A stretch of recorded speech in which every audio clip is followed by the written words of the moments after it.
Let me take you on this little whiz around the UK. Each one of these points, could be cause for debate and discussion later, but let me just give you a quick overview.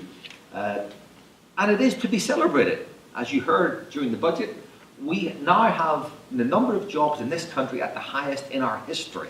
We have never had more people in work ever. It's quite a remarkable thing to say. And we're expecting another 600,000 in work over the next 5 years. And that's great news for the UK, of course. And good news for the Chancellor, by the way, because it also means tax revenues coming in. Maybe not as much as he would like or needs. We have bounced back from recession. And the other bit of good news I have to share with you, I don't think there's any economist that thinks we're going to head into another recession any day soon.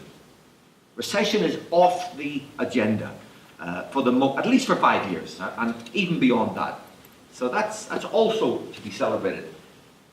You know and I know we've got a massive housing challenge, and that isn't going to go away any day soon. And I think 300,000 new build next year is optimistic, but let's hope they get somewhere close to it. But it's going to take years. I remember very well my very first ever academic paper I published, 1979. It was a long time ago, and it was called Recession in the British House Building Industry. Nothing has changed, and we've known this for decades, and I don't think we're going to resolve it in any day soon. You will know better than I do, we're in a time period where confidence by businesses is fragile. That may not apply to you personally, by the way. You may be doing very well, but in general, business is fragile in terms of its optimism, its outlook for prospects. But remember, that doesn't apply to every single company. So if you're sitting there thinking, I don't recognize this, that's great. Congratulations. You're paying for the breakfast, hopefully. But in general, we have a problem. My biggest concern with this economy is not just economic growth over the next few years, it's actually the longer term problems we're facing in terms of economic and societal imbalances. And that's sort of jargon for the rich, the poor, the haves, the have-nots, the north, the south, the service sector, manufacturing sector. I mean, all of the contrasts of the old, the young, the indebted, the savers. We have an incredible imbalance, led apart, quite apart from Brexit, creating an imbalance in terms of people's views of the future. So I think we've got a massive challenge ahead to somehow good, particularly when the proportion of the national income going to the workers compared to the owners of capital, that's an imbalance which, well, it's across the world it's happening, but here it's particularly, I think, important for us to note that. We have a problem ahead of us. I am going to spend a little bit of time on the productivity problem, as you've heard that, I'm sure, and I've mentioned it here, I think, every year for the last, whatever it is, 5 years. This is not new to economists, it's not new to the government, but we don't have the answer. I've got some views on that I want to share with you, but we have got a problem. And the sad state of affairs is that after coming out of a recession, history tells us that we always, and I say always, have a productivity improvement.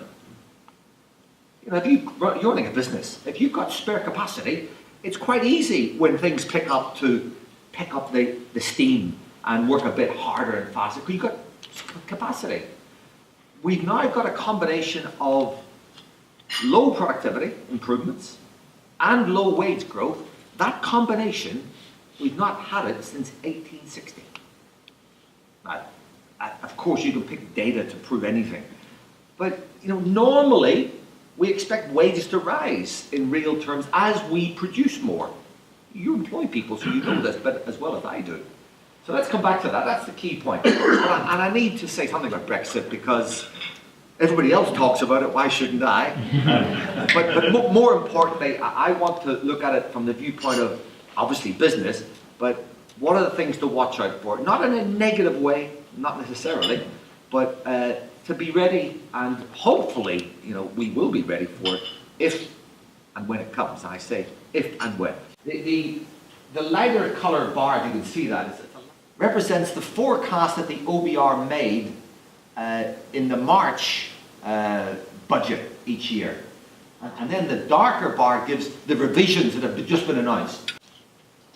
Again, let me say this very clearly. I'm celebrating growth. This is not a recession.